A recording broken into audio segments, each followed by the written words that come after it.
네, 민주당 지금 당직 세판짜기 또 선대위 세판짜기에 들어갔죠. 앞으로 어떤 전략으로 내년 대선에 임할지 들어보기 위해서요.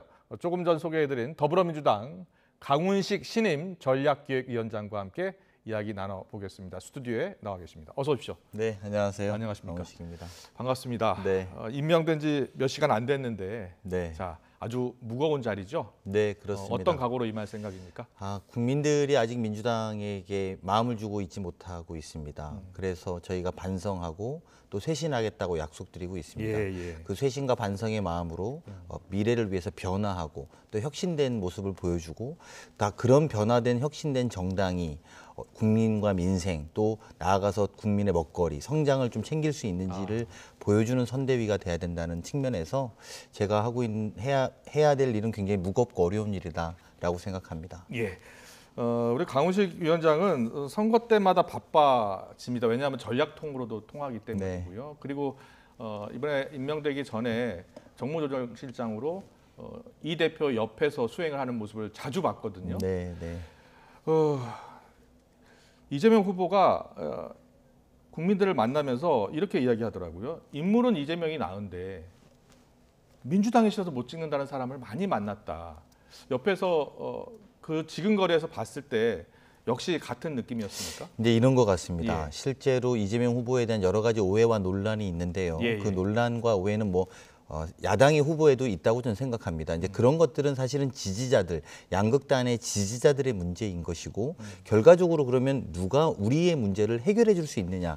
그러면 그것은 실천과 경험의 문제입니다. 특히나 지금이 코로나19와 같은 불확실한 시대 아닙니까? 국민들이 오늘도 4천 명 가까이 되고 이제 이런 코로나19의 위기의 상황에서 누구에게 맡길 수 있느냐? 이렇게 보면 성남시장 2번 하고 경기지사 하면서 보였던 실천과 격할들 그리고 그게 국민들에게 행정으로선 사이다였다라고 느끼게 했던 바로 그 지점에 집결될 텐데 아직 거기까지 못 가고 있는 부분에 대한 안타까움을 주변에서 말한 걸 후보가 옮기신 거고 후보 스스로가 내가 더 뛰어나다 이렇게 말씀하신 건 아닙니다. 알겠습니다. 근데 강훈식 위원장이 생각하고 있는 이번 선거의 최대 화두가 뭐라고 보시고 그리고 어떤 선거 전략으로 임해야 된다라고 보세요? 저는 코로나19에 아까 말씀드린 시대적 상황이 너무 어렵고 무겁습니다. 엄중합니다. 국민들이 어느 쪽도 마음 편하게 생각할 수 없는 상황이거든요. 그러면 앞으로 5년의 대한민국을 누구한테 맡길 수 있느냐. 이 코로나 위기 상황에서 우리는 어떤 안정감과 어떤 실천력을 보여줄 수 있느냐가 본질의 문제라고 봅니다. 즉 능력 있는 미래는 누구에게 우리가 능력을 의지할 수 있느냐. 이게 저는 관심사로 귀결될 수밖에 없을 거다. 이렇게 보고요. 그런 면에서 보면 저희가 이제 선거 제가 오늘 전략기획위원장이 됐지만 선거도 제가 미국의 캠페인이 워룸이라고 있었습니다. 그래서 뭐냐면 그게 사실 상황실 같은 개념인데 워룸처럼 즉시 대응, 즉각 대응, 선제적 대응, 또 국민의 어려움과 민생의 문제에서 선제적 대응하고 함께 논의할 수 있는 그런 체제로 우리가 개편돼 나가야 되겠다. 그래서 보통 6본부, 7본부 저희가 지금 논의하고 있습니다만 그런 본부가 이렇게 칸막이 없이 상황실과 비서실과 전략기획본부와 정책본부가 함께해서 현안의 문제가 생기면 정책적으로는 이런 대안을 실천적으로는 어떤 움직임들을 같이 만들어내고 거기에 의원들이 바로 입법 발의도 하고 바로 움직일 수 있는 그래서 기민하게 대응하는 이제 민주당의 미래 모습을 그리고 또 국민에게 행정이 그렇게 변할 거라는 기대감을 가지고 접근해야 된다고 생각합니다. 알겠습니다. 이재명 후보도 계속해서 강조하는 게 이제 민주당 앞으로 새로운 민주당, 이재명의 민주당은 반성하는 민주당 그리고 민생 실용 정당, 유능한 정당으로 변해야 한다라고 계속 강조하더라고요. 네, 그렇습니다. 그러니까 사실은 국민의 많은 사랑을 받아왔지요. 그리고 지난 몇 년의 선거에서 국민들은 그래도 한번 해봐라라고 기회를 다 주시지 않았습니까? 그 주신 것만큼 국민들의 삶이 편안해졌냐? 라고 생각하면 저희는 반성하지 않을 수 없습니다. 그래서 그런 반성을 기반으로 또 우리가 실패했던 정책들에 대해서 가령 부동산 정책이라든지 이런 것들도 국민의 어려운 점과 반성을 기반으로 해서 어떻게 변화하겠다라는 모습. 다만 그것이 과거처럼 선거 때가 돼서 그냥 큰절하는 반성과 변화가 아니라 구체적으로 어떤 실천과 어떤 미래로 이어지겠다라는 것을 보여주는 반성. 그래서 반성이 알맹이 없는 것이 아니라요. 뭐가 변하는구나. 민주당이 어떤 정책을 변하겠구나라는 걸 보여주는 방향으로 나갈 거라고 봅니다. 알겠습니다. 김영진 사무총장 새로 임명됐고 전략기획위원장 강훈식 위원장 새로 임명됐습니다. 선대위도 이제 재정비할 것으로 보이는데요. 그동안 메머드급 선대위였는데 대신에 기민하지 못했다라는 지적을 많이 받았잖아요. 어떻게 바뀔 것 같습니까? 지금 저희가 16개 아마 본부로 되어 있을 네. 겁니다. 근데 그거를 6개 내지 7개로 줄일 거고요. 제가 아까 말한 저희 전략기획 본부는 워룸, 즉 미국의 상황실 같은 개념인데요. 경제에도 워룸이 있는데 예. 즉시 대응이 할 수 있는 커뮤니케이션, 즉 지금 뭐 코로나 때문에 우리가 이렇게 칸막이가 있습니다만 칸막이 없이 커뮤니케이션하고 심지어 후보까지 한두 단계면 바로 연결될 수 있도록 한두 단계면 바로 후보까지 후보에게 바로 연결된다. 커뮤니케이션 될 수 있는 예. 그런 정도의 즉각 대응 체제 그리고 그 과정에 실무자, 책임자 뭐 이렇게 다층 구조를 중요시하는 것이 아니라 예. 일을 바로 할 수 있는 체계를 중심으로 한번 재편해 보려고 계획하고 있습니다. 알겠습니다. 기대가 됩니다. 네, 그런데요, 이제 이재명 후보가 계속해서 지금 강조하는 게 2030 청년층의 마음을 얻어야 한다. 그래서 청년층들 많이 만나고 있잖아요. 네, 그렇습니다. 그런데 최근 지지율을 보면 여전히 청년층 지지율이 다른 나이대, 다른 세대보다는 좀 낮은 편이거든요. 자, 먼저 어떤 이유 때문으로 보세요? 뭐 우리가 구조적인 문제가 되게 큰데요. 네. 특히 2030 세대가 기회가 많이 없어서 생기는 문제가 있습니다. 사실은 그런 문제에서 공정의 문제를 이야기하는데 이재명 후보가 크게 두 가지 이야기하는 게 공정과 성장입니다. 예, 예. 즉 하나는 파이를 키우겠다. 그러니까 2030의 먹거리를 키우겠다. 성장을 하겠다.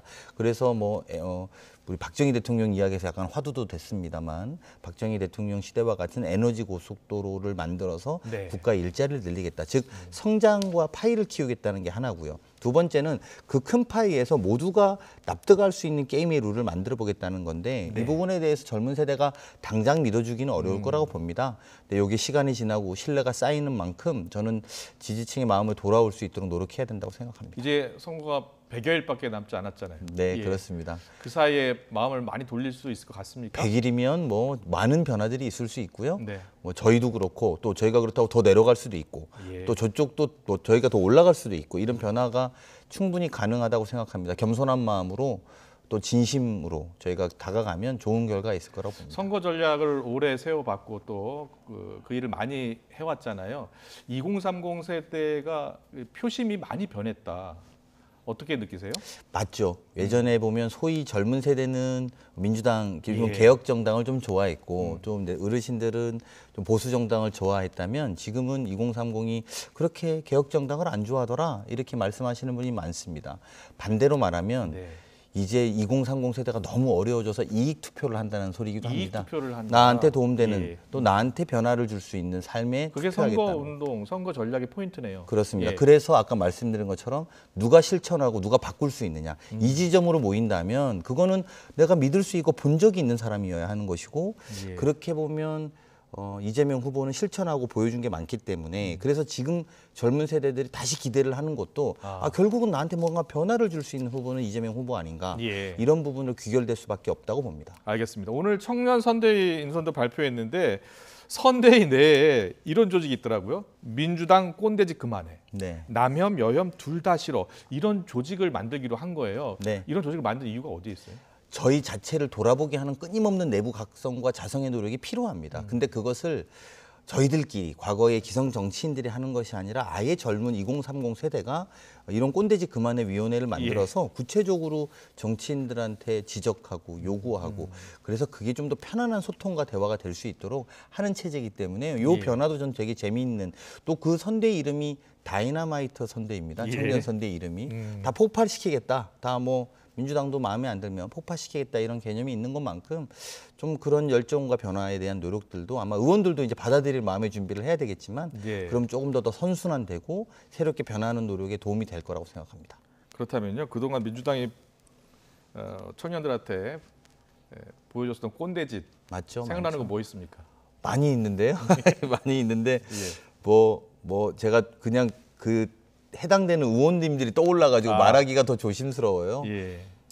덩어리가 커지고 몸집이 커지고 더 규모가 커졌다는 것 자체가 젊은 세대에 호흡하기에는 기민하게 움직이기에는 이미 꼰대가 돼버린 겁니다. 그 꼰대라는 게 행태적인 모습도 있지만 우리가 커버린 모습 이 자체에서도 오는 거기 때문에 저희 스스로가 낮추고 내려서 그런 친구들 젊은 친구들에게 더 호흡할 수 있는 정당으로 바뀌면 조금 변화에 기대하지 않을까 조심스럽게 생각합니다. 알겠습니다. 앞서 우리 취재 기자가 이제 앞으로 이재명 후보 중심의 선대위, 이재명 후보 중심의 당이 만들어질 것 같다라고 표현을 했는데 사실은 이재명 후보가 당내 기반이 많지 않잖아요. 네. 이걸 어떻게 극복하실 생각이에요? 결과적으로 이재명의 민주당은 국민의 민주당으로 나가야 됩니다.